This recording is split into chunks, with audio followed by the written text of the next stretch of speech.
Hello नमस्कार साथियों, आप सभी का चहल एकेडमी के इस प्लेटफॉर्म पे स्वागत है। आज की सेशन में अगेन हम लोग पॉलिटी के पीवाईक्यू का डिस्कशन करने वाले हैं जो यूपीएससी में पिछले कई वर्षों में पूछा गया है और अलग अलग स्टेट बेसिस एग्जामिनेशन में। तो जो पॉलिटी के क्वेश्चन है उसको हम लोग चैप्टर वाइज डिकोड करेंगे और सिर्फ चैप्टर वाइज डिकोड नहीं करेंगे बल्कि हर एक ऑप्शन को बहुत ही डेप्थ में डिकोड करने वाले हम लोग। एक नए तरीके से आप पीवाईक्यू को समझेंगे। आप देखिए, जो पहला क्वेश्चन है आज का है कि which among the following give the idea for a constituent assembly for the formation of the constitution of India. ये यूपीपीसीएस में पूछा जा चुका 1996 में, और आईएएस प्री में भी यानी यूपीएससी के प्री में भी 1996 में पूछा जा चुका है। तो इससे मालूम चलता है कि this question is very important, है ना, क्योंकि लगातार 2 एग्जाम में पूछा जा चुका है। तो इनमें से किसने भारत के संविधान बनाने के लिए सबसे पहले संविधान सभा का आइडिया दिया था? मैं चाहता हूं आप सभी को कि इस वीडियो को पॉज करके इसको पढ़ लीजिए बढ़िया से और आप आंसर दीजिए। चलिए, इसका जो राइट आंसर है क्या है देखते हैं। पहला ऑप्शन है Swaraj party in the 1934, option B Congress party in the 1936, और option C Muslim League in the 1942, और इसके बाद all parties conference in the 1946। ऐसा है, अगर आप मेकिंग ऑफ द कॉन्स्टिट्यूशन को ध्यान से आपने पढ़ा है तो जो इसका राइट आंसर है स्वराज पार्टी इन 1934 में। So Manvendra Roy in the 1934, basically he was a leader of the Swaraj party. In the 1934 he demanded the constituent assembly, है ना, कि भाई कॉन्स्टिट्यूएंट असेंबली इंडिया के लिए बनना चाहिए फ्रॉम द लॉर्ड विलिंगटन। वो he was the basically viceroy in India at the time. तो उनसे उन्होंने डिमांड किया था एम एन रॉय ने कि भाई ऐसा है कि हमारी कॉन्स्टिट्यूएंट असेंबली बनाने के लिए आप अलाउ कीजिए। समझ रहे हो? तो ये जो क्वेश्चन अगर देखोगे ना तो ये क्वेश्चन इजी है बट फैक्चुअल ट्रैप है। ठीक है, ये चीज याद रखना। So first official demand for a constituent assembly was made in the 1934 by the Swaraj Party leader M.N. Roy. लेकिन मैं आप सभी को बताना चाहता हूं कि लेटर इन द 1936 जो M.N. रॉय ने डिमांड किया था उस सेम चीज को कांग्रेस ने भी डिमांड कर लिया था इन द 1936। और इसके बाद सिचुएशन इंडिया के फेवर में बनी। 1939 में वर्ल्ड वॉर 2 शुरू हुआ और 1945 में खत्म हुआ। इसी दौरान इंडिया में भी बड़े बड़े लीडर्स ने और खासतौर पर गांधी ने भी डिमांड करना शुरू किया। कांग्रेस के बड़े बड़े मेंबर्स ने भी डिमांड करना शुरू किया और मजबूरी में उस दौरान जो ब्रिटेन के पीएम थे विंस्टन चर्चिल, उन्होंने 1942 में स्टैफोर्ड क्रिप्स के चेयरमैनशिप में क्रिप्स मिशन को भारत में भेजा और क्रिप्स मिशन के थ्रू ये माना गया कि yes Winston Churchill has accepted, है ना, कि भैया जो डिमांड है इंडियन का, जो कॉन्स्टिट्यूएंट असेंबली का वो डिमांड को एक्सेप्ट कर लिया। हालांकि जब ये प्रेशर बन रहा था तो आप ऐसे समझिए कि 1940 के अगस्त महीने में ब्रिटेन के पार्लियामेंट में विंस्टन चर्चिल ने जाकर ऑफर एक्सेप्ट भी किया था कि ठीक है, आप लोग के जो डिमांड है मैं उसको मानता हूं इन द एक्सचेंज ऑफ कि इंडियन आर्मी आएगी ब्रिटिश सेकेंड वर्ल्ड वॉर में इनके तरफ से जर्मनी के खिलाफ लड़ने के लिए। एक बहुत लंबी कहानी, उधर मैं जाना नहीं चाहता, आप समझ पा रहे होंगे। इसके बाद इन द 1946, है ना, इन द 1946 आपने देखा था कि कॉन्स्टिट्यूएंट असेंबली एक्चुअली फॉर्म्ड हो गया था ऑन द और 9 दिसंबर 1946 को it was the first meeting. तो 9 दिसंबर 1946 को कॉन्स्टिट्यूएंट असेंबली की पहली मीटिंग बैठाई गई थी। आप समझ पा रहे हैं मेरी बात को? तो राइट आंसर तो आपका ऑप्शन यही है, आप समझ रहे हो ना बात को। सो आप यहां समझिए, अगर आप 1934 में देखेंगे एम एन रॉय ने डिमांड किया, 1936 Congress adopted it, 1942 British acceptance of the Cripps proposal and the 1946 the assembly constituted. लेकिन सवाल ये खड़ा होता है कि सर ये जो ऑप्शन, तीनों ऑप्शन है बी सी डी, क्यों गलत है? सर बच्चों ऐसा है कि 1936 में इट वाज नॉट फर्स्ट, ये एडॉप्शन किया गया था। 1936 में कांग्रेस ने सिर्फ एडॉप्ट किया, कांग्रेस ने दूसरी बार डिमांड किया कॉन्स्टिट्यूएंट असेंबली फॉर्म होने का। पहले तो पूरा श्रेय 1934 में एम एन रॉय को ही जाता है। इसके बाद ऑप्शन सी, अगर 1942 की बात कर ले तो ये बहुत बाद की बात है, समझ रहे हो। 1942 में जो क्रिप्स मिशन का जो रिकमेंडेशन था उसको मुस्लिम लीग ने रिजेक्ट किया था, वो बहुत बाद की बात है। ऑप्शन डी अगर देखोगे तो भाई ऐसा है कि फॉर्मेशन स्टेज है, आइडिया स्टेज नहीं। आइडिया तो सबसे पहले 1934 में एम एन रॉय के द्वारा दिया गया, फॉर्मेशन स्टेट है, ये स्टेज है, समझ रहे हो। तो 1946 तो ऐसे ही गलत हो गया, तीनों गलत हो गए। Option A is the correct answer. ये बहुत ही ज्यादा ध्यान से समझने वाला क्वेश्चन है। तो इसका अगर आपको पीडीएफ चाहिए तो आप टेलीग्राम ग्रुप से इसको डाउनलोड कर सकते हैं। Now come on the second question. Second question है प्यारे बच्चों, है ना, कि with reference to the proposal of the Cripps mission consider the following statements. IAS pre 2022 यानी रिसेंटली एक क्वेश्चन हमारी आई हुई है। ऑप्शन ए मतलब स्टेटमेंट 1 कहता है the constituent assembly would have members nominated by the provincial assemblies as well as the princely states. समझ रहे हो? मतलब संविधान सभा में प्रांतीय विधानसभाओं के साथ साथ रियासतों द्वारा भी सदस्य नामित किए जाएंगे। ऑप्शन 2 कह रहा है any province which is not prepared to accept new constitution would have the right to sign a separate agreement with Britain regarding its future status.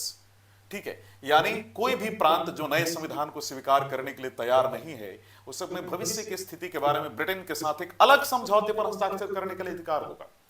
और नीचे में दिया हुआ है कि which of the statement given is are correct. तो ये वाला थोड़ा सा ध्यान देना, कभी कभी इनकरेक्ट और करेक्ट का भी मामला होता है। Only one, only two, both one and two, and neither one और नॉट टू। भाई ऐसा है, अगर इस क्वेश्चन को देखा जाए तो इसका जो राइट आंसर होगा ऑप्शन बी होगा, यानी ओनली टू। ठीक है, तो any province which is not prepared to accept the new constitution of India would have the right to sign a separate agreement with Britain regarding its future status. इनकी स्थिति क्या होगी भविष्य में। आप समझ रहे हो, तो statement two is the correct answer. लेकिन अब यहां पे सवाल खड़ा होता है कि सर स्टेटमेंट वन क्यों गलत है। प्यारे बच्चों, मैं इस पे बात करना चाहता हूं, ध्यान से सुनिएगा। देखिए, in the 1942 members from the provincial assemblies were to be elected. ये नॉमिनेटेड नहीं थे। And representatives of the princely states were nominated by the rulers. So the Constituent Assembly would have members nominated by the provincial assemblies as well as the princely states. No, no, no. Princely state से nominate होकर आ रहे थे members, और provincial assembly से indirectly elect होकर आ रहे थे, याद रखिएगा। आप समझ रहे हैं मेरी बात को। Since this statement says nominated by the provincial assemblies, it is factually wrong.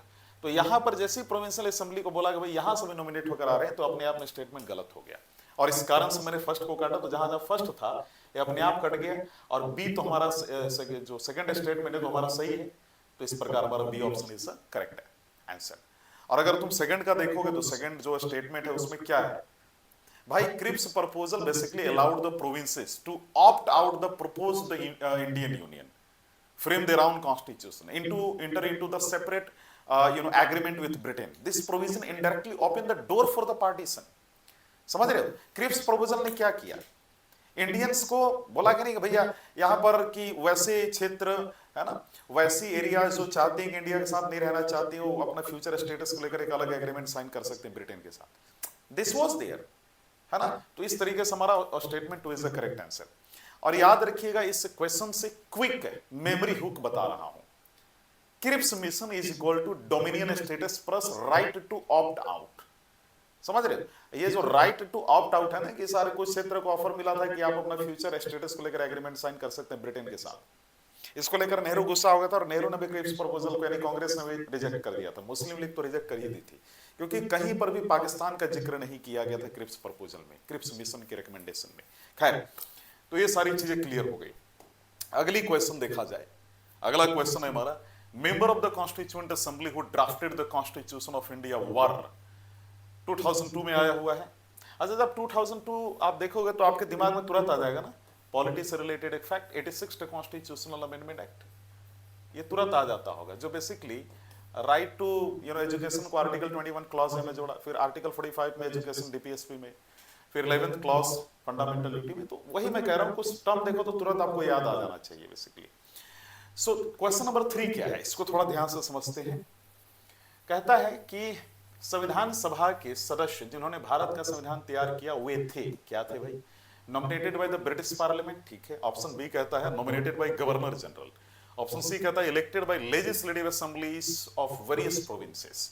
और ऑप्शन डी कहता है elected by Indian National Congress and Muslim League. समझ रहे बात को? तो भाई ऐसा है, अगर इस क्वेश्चन को ध्यान से देख रहे होंगे तो आपको क्लियर मालूम चल रहा होगा कि इसका राइट आंसर सी होगा, यानी elected by the legislative assembly of various provinces. Are you getting the point? अब ध्यान से समझिएगा, इस क्वेश्चन का कोर कंसेप्ट समझो। Members of the constituent assembly in the 1946 were indirectly elected by the provincial legislative assembly, यानी जो provincial legislative assembly से, वहां से अप्रत्यक्ष चुनाव प्रणाली के माध्यम से मेंबर आते थे, और प्रिंसिपल स्टेट से नॉमिनेट होकर।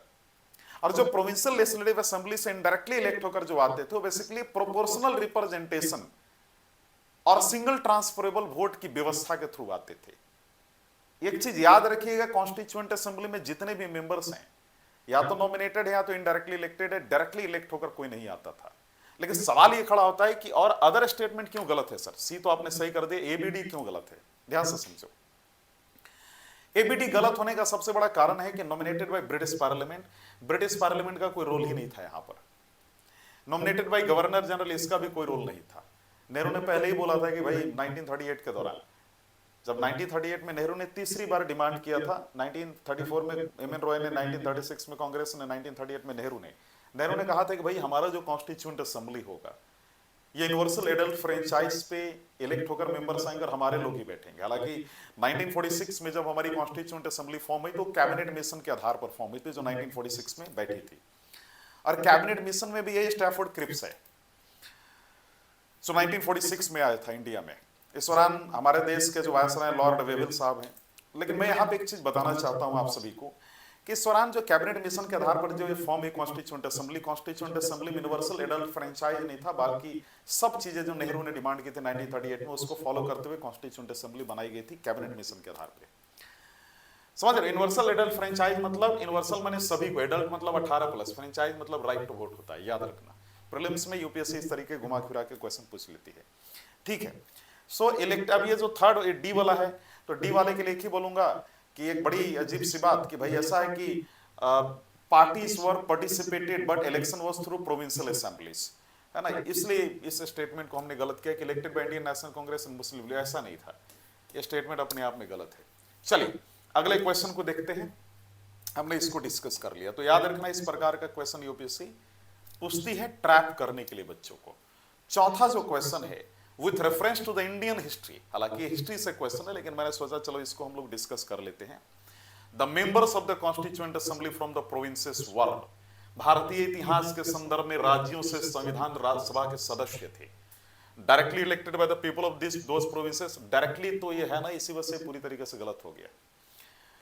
Nominated by the Indian National Congress and Muslim league, ये भी गलत। नॉमिनेट होकर कहां से आते थे? प्रोविंशियल लेजिस्लेटिव असेंबली से। Elected by the provincial legislative assembly, yes. Clear नहीं किया है कि कौन से इलेक्शन से, डायरेक्ट या इनडायरेक्ट, लेकिन इलेक्टेड लिखा है।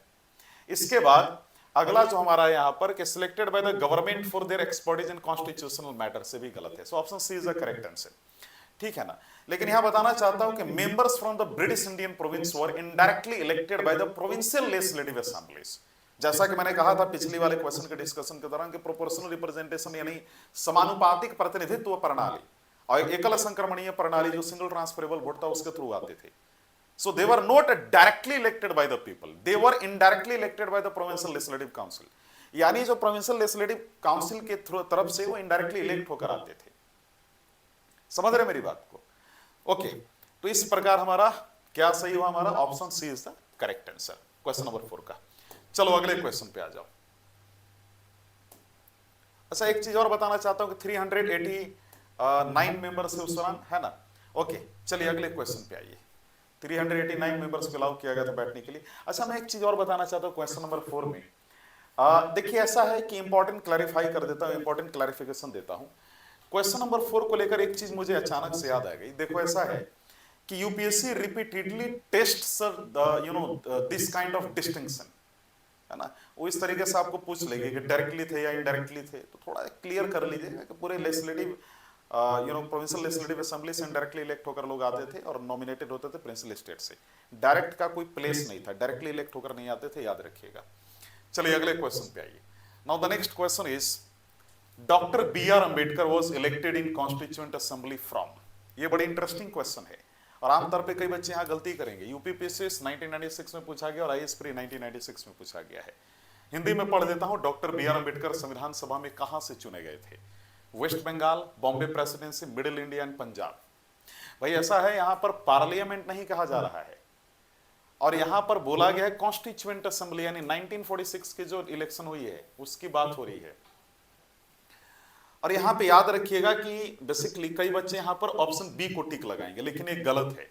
इनिशियली जो डॉक्टर बी.आर. अंबेडकर जीत कराए थे वेस्ट बंगाल से जीत कराए थे, समझ रहे हो।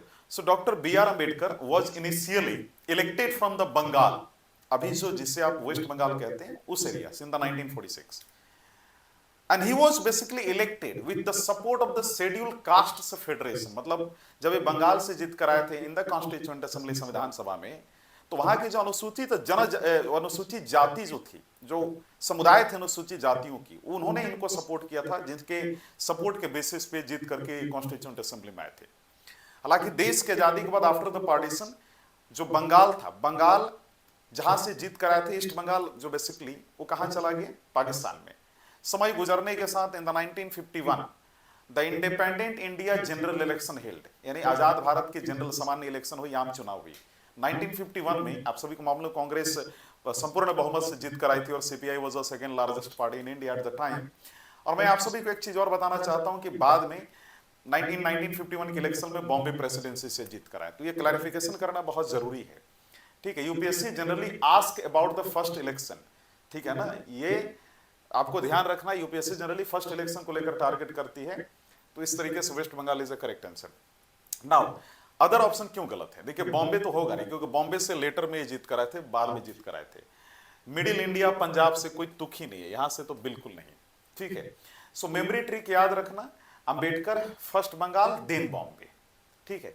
कई बच्चे बॉम्बे लगाएंगे, यही यूपीएससी का ट्रैप है, इतना याद रखना, यही यूपीएससी का ट्रैप है। यूपीएससी में ऐसी गेम खेलती है ना। डॉक्टर बी आर अंबेडकर जानते हो, जेसोर खुलना कॉन्स्टिट्यूंसी एक था, ठीक है, जेसोर खुलना कॉन्स्टिट्यूंसी, जो बेसिकली वेस्ट बंगाल से जहां जीत कर आए थे ना, ये उसके मैं नाम ले रहा हूं, खुलना कॉन्स्टिट्यूंसी। तो जेसोर खुलना संसदीय क्षेत्र से बेसिकली जीत कर आए थे, और पार्टीशन जो है के बाद 1947 के बाद फिर ये बॉम्बे से है। अब समझ रहे हो ना। तो doctor B R Ambedkar was elected in the constituent assembly from basically the West Bengal. UPSC 1996 में इस प्रश्न का ऑफिशियल आंसर वेस्ट बंगाल दी थी, है ना, क्योंकि उनका ओरिजिनल इलेक्शन 1946 में हुआ था, फर्स्ट वाला। चलो अगले क्वेश्चन पे आ जाओ। Now the next question is, which of the following is not correct with respect to the Constituent Assembly?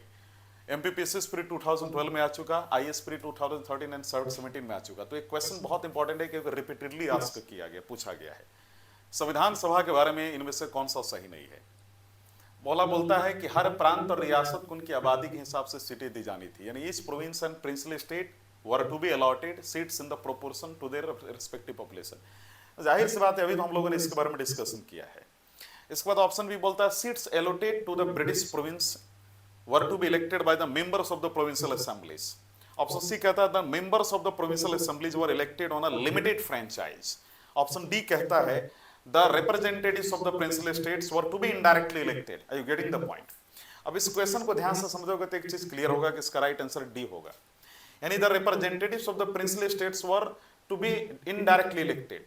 भाई यहां पे कह रहा है नोट करेक्ट, कौन सही नहीं है ये पूछ रहा है। तो इस प्रकार ऑप्शन डी हमारा सही नहीं है, क्योंकि प्रिंसली स्टेट्स नॉमिनेट होकर आते थे सारे लोग, जो भी मेंबर्स कॉन्स्टिट्यूएंट असेंबली में आते थे। और अगर हम स्टेटमेंट वाइज एनालिसिस करें इन सभी स्टेटमेंट्स का, तो हम पाते हैं ऑप्शन ए को लेकर कि भाई ऐसा है कि ऑप्शन ए बी सी सही है और डी गलत है, नोट करेक्ट पूछ रहा है। सो राइट आंसर हमारा ऑप्शन डी हुआ। ध्यान से समझा। ऑप्शन ए अगर देखोगे तो आपको मालूम चलेगा कि Cabinet Mission Plan 1946 provided seat allocation रफली in proportion to the population. लगभग एक सीट 10 लाख पॉपुलेशन के लिए डेडिकेट की गई थी। 1 सीट है ना 10 लाख पॉपुलेशन के लिए डेडिकेट की गई थी, याद रखिएगा, डेडिकेट की गई थी। समझ रहे मेरी बात को? सो इस तरीके से हमारा जो ऑप्शन ये है करेक्ट है, ऑप्शन बी। इसको देखोगे तो मालूम चलेगा कि क्या बोल रहा है, seats allotted to the British province और to be elected by the members of the provincial assemblies. भाई ऐसा है कि members from the British province were indirectly elected by the provincial legislative assemblies. Provincial legislative assembly से जो members आते थे अप्रत्यक्ष चुनाव प्रणाली के माध्यम से आते थे, सिंगल ट्रांसफरेबल वोट और प्रोपोर्शनल रिप्रेजेंटेशन के बेस पे। तो इस प्रकार से तो ये सही है। अब सी ही अगर देखिएगा, आप सी में पाइएगा कि प्रोविंशियल जो असेंबली इलेक्शन हुआ था, जो 1937 वाला याद होगा आप लोग को, मैं प्रोविंशियल असेंबली इलेक्शन की बात कर रहा हूं 1937 की, और जो 1946 में हुआ था तो बेसिकली लिमिटेड फ्रेंचाइज पे हुआ था, यूनिवर्सल एडल्ट सफरेज नहीं था। मतलब उस समय यूनिवर्सल एडल्ट सफरेज मतलब कि सभी महिलाओं का जो 18+ थी उनको वोट देने का अधिकार नहीं दिया गया था। सफरेज मतलब क्या, right to vote of women. समझ रहे मेरी बात को? सो यूनिवर्सल एडल्ट सफरेज नहीं था, लिमिटेड फ्रेंचाइज दिया गया था, कुछ सीमित लोगों को वोट देने का अधिकार दिया गया था। ठीक है ना, ये याद रखना, सभी महिलाओं को नहीं बोला गया था। So option C is the correct answer. So the members of the provincial assemblies were elected on a limited franchise. हाँ, ये सही है, समझ रहे हो ना बात को। चलो अगले क्वेश्चन पे आते हैं। तो option D is the correct answer, क्योंकि नोट करेक्ट बोल रहा है। याद रखना, बहुत इंपॉर्टेंट क्वेश्चन है, रिपीटेडली पूछा जा चुका है। अगले क्वेश्चन पे आओ। Who was the chairman of the drafting committee of the Indian constitution? बड़ी इंटरेस्टिंग क्वेश्चन। छत्तीसगढ़ पीसीएस 2003 में पूछा जा चुका, यूपीएससी में भी 2009 में पूछा गया, मणिपुर पीसीएस में 2016 में, again in the Kerala PCS in the 2023। The question was भारतीय संविधान की ड्राफ्टिंग कमेटी यानी प्रारूप समिति के चेयरमैन यानी अध्यक्ष कौन थे? N Gopalaswami, doctor B R Ambedkar, K Munshi, N Madhav Rao. समझ रहे हो? इसका जो राइट आंसर होगा डॉक्टर बी आर अम्बेडकर होगा। Everyone knows basically this fact. एक चीज और बताना चाहता हूं, द ड्राफ्टिंग कमेटी जो कॉन्स्टिट्यूएंट असेंबली थी, 9 दिसंबर को पहली बैठक हुई। 9 दिसंबर को basically Sachchidanand Sinha was elected as the temporary president of the constituent Assembly. 11th of दिसंबर 1946 को Rajendra Prasad became the permanent chairman of the constituent Assembly, संविधान सभा के, और उनकी मदद के लिए 2 और लोग अपॉइंट किए गए थे। 13th ऑफ दिसंबर 1946 को पूरे कॉन्स्टिट्यूएंट असेंबली को एड्रेस किया नेहरू ने, ऑब्जेक्टिव रिजोल्यूशन जिसको कहा जाता है। और वही ऑब्जेक्टिव रिजोल्यूशन 22 जनवरी 1947 को उसको समराइज करके प्रीएम्बल बना दिया गया। और इंडिया में पहली बार प्रीएम्बल की जो हिस्ट्री देखी जाती है, पूरे इतिहास की अगर पूरे वर्ल्ड की देखी जाए, तो 1787 में वॉशिंगटन के द्वारा गवर्नर मॉरिस के अंतर्गत कमेटी ऑफ स्टाइल बैठाई गई थी यूनाइटेड स्टेट ऑफ अमेरिका में, जिसमें जॉर्ज हैमिल्टन भी मेंबर थे। और पहली प्रीएम्बल रेकमेंड किया था गवर्नर मॉरिस ने for the United State of America. यहां पर याद रखिएगा कि हमारे देश की जो कॉन्स्टिट्यूएंट असेंबली है, इसने यहाँ पे जो डॉक्टर राजेंद्र प्रसाद थी, इन्होंने 22 कमिटियों का फॉर्मेशन किया था, 8 major committees and 14 minor committees, जो बेसिकली हमारे कॉन्स्टिट्यूशन का प्रोविजन बनाने वाली थी। उन्हीं में से एक कमिटी था ड्राफ्टिंग कमेटी। प्यारे बच्चों, ड्राफ्टिंग कमेटी का फॉर्मेशन हुआ था, याद रखिएगा, 29 ऑफ अगस्त 1947 को। ये फैक्ट याद रखना है, 29 ऑफ अगस्त 1947 को इसका फॉर्मेशन हुआ था। समझ रहे मेरी बात को?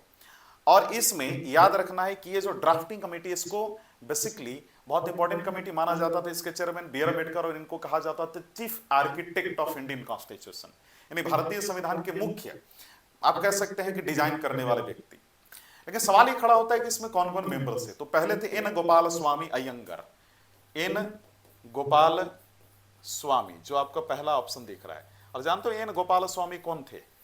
ध्यान से सुनना, एक एक्सपीरियंस्ड सिविल सर्वेंट थे ये। जम्मू एंड कश्मीर जब हरि सिंह के अंतर्गत हुआ करता था, तो वहां के प्राइम मिनिस्टर भी थे ये, ठीक है। He played a vital role in the drafting the constitution. वहीं पे अगर दूसरा जो नाम था, अल्लादी कृष्णा स्वामी अय्यर, जिन्हें एके भी कहा जाता है। ये एक रिनाउंड लॉयर थे, फॉर्मर एडवोकेट जनरल थे मद्रास स्टेट के। इन्होंने बहुत बड़ा रोल प्ले किया था कॉन्स्टिट्यूशनल डेवलपमेंट में। अगले जो नेम है के मुंशी, तो ये भी मेंबर है। यहाँ पे चेयरमैन का बोला जा रहा तो बी आर अम्बेडकर होंगे, लेकिन के मुंशी के बारे में जान लो, जो तीसरे मेंबर हैं। हालांकि चौथा तो बी आर अम्बेडकर है, लेकिन एन गोपाल स्वामी अयंगर, अलादी कृष्णा स्वामी अय्यर के बाद के मुंशी का नाम आता है। के मुंशी एक प्रोमिनेंट लॉयर थे, पॉलिटिशियन थे, और भारतीय विद्या भवन के फाउंडर भी थे। याद रखना, भारतीय विद्या भवन, समझ रहे हो, इसके फाउंडर भी थे। ये फैक्ट याद रखना एग्जाम के लिए।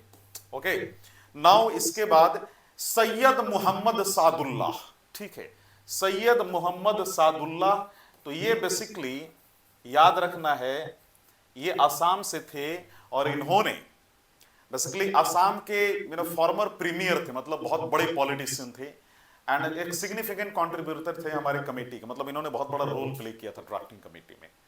उसी प्रकार एक बहुत इंपॉर्टेंट मेंबर हैं, वो है बी एल मित्तर। 1 सेकेंड, बी एल मित्तर है ना, क्या उनका नाम है? बी एल मित्तर, याद रखना।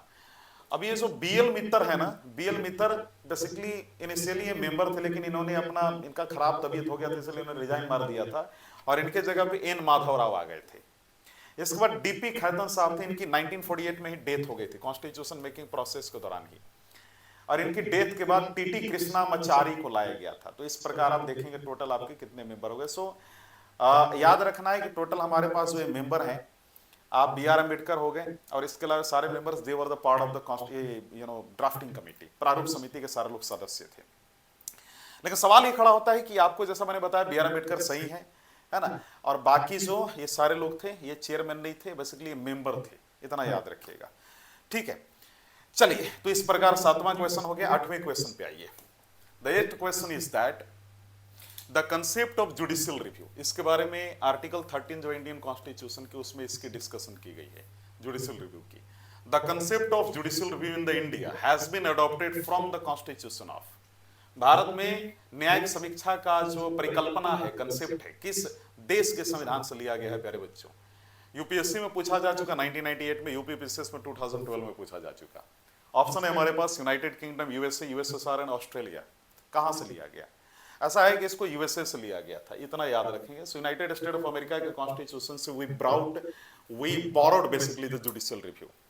And judicial review is the power of the judiciary, मतलब न्यायपालिका की शक्ति है न्यायिक समीक्षा, जिसका काम होता है कि जो देश की लेजिस्लेटिव है यानी पार्लियामेंट, और जो एग्जीक्यूटिव है यानी president, prime minister, council of minister जो मंत्रिमंडल के लोग हैं, और अटॉर्नी जनरल, ये या स्पीकर, क्या ये कॉन्स्टिट्यूशन के अनुसार काम कर रहे हैं, क्या देश को चला रहे हैं, क्या गवर्न कर रहे हैं, क्या जो पार्लियामेंट में लॉ बन रही है या स्टेट लेजिस्लेचर में, क्या ये कॉन्स्टिट्यूशन लिमिट में बन रही है कि नहीं, ये सारा चीज चेक करने का जो पावर है बेसिकली जुडिशरी के पास है। जुडिशरी जब इन सभी चीजों को चेक करती है तो हम कहते हैं कि जुडिशरी या सुप्रीम कोर्ट जुडिशियल रिव्यू का उपयोग करके इनकी एक्शंस को चेक कर रही है कि कहीं ये कॉन्स्टिट्यूशन लिमिट के बाहर तो नहीं जा रहे हैं।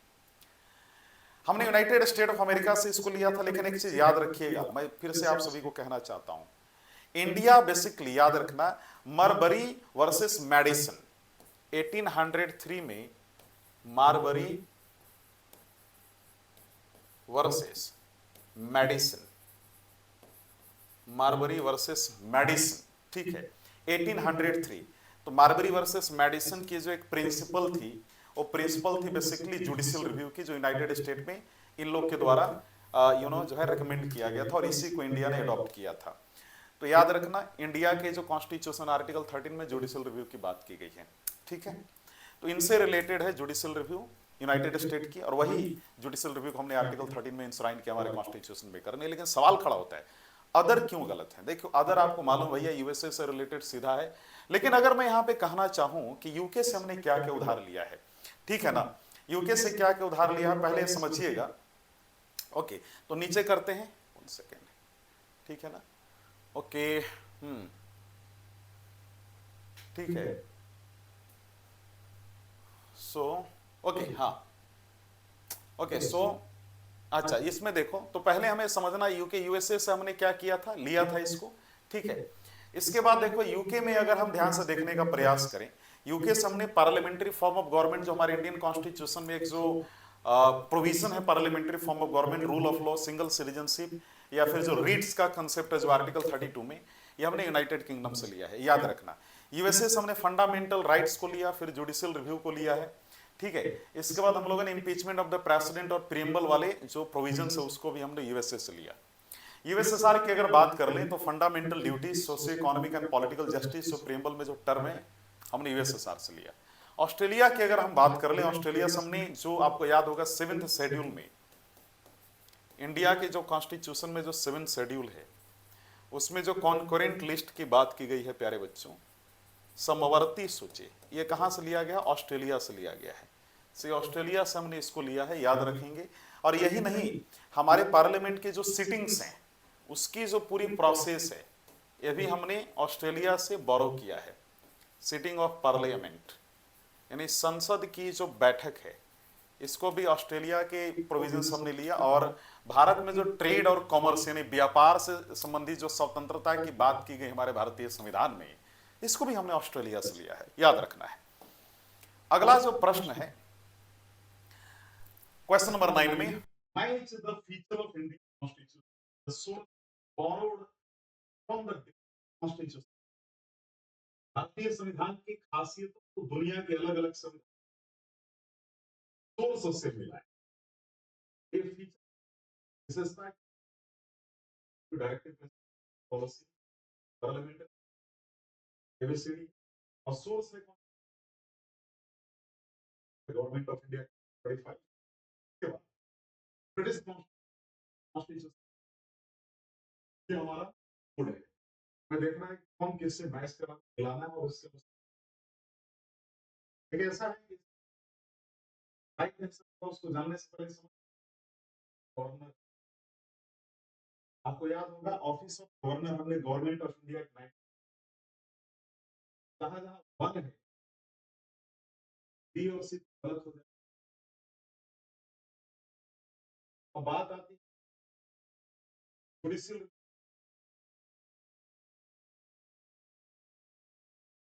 की अपने आप इज द करेक्ट आंसर। उसी प्रकार जो हर बच्चे को मालूम राज्य का नीति निर्देशक पार्लियामेंट के साथ, इसके बाद पार्लियामेंट्री सिस्टम ऑफ गवर्नमेंट, ये हमने ब्रिटिश कॉन्स्टिट्यूशन।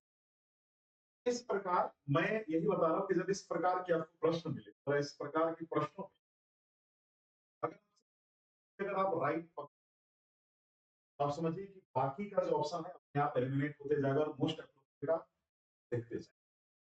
इस प्रकार हमारा जो है पूरी तरीके से, मैं एक चीज और बताना चाहता हूँ कि इस प्रकार के जो क्वेश्चन यूपीएससी का, समझो कि this is a classic UPSC match the following question. तो आपको याद पड़ेगा ऐसे क्वेश्चन को मस्ट रिमेंबर द डेटा। इस प्रकार भी 9 क्वेश्चन, राइट। चलिए आज के लिए इतना ही, और फिर इसके बाद हम लोग अगली सेशन में मिलते हैं और कुछ नए क्वेश्चंस के साथ नई श्रृंखला और सीरीज को जो डिस्कशन उसको आगे बढ़ाएंगे। धन्यवाद।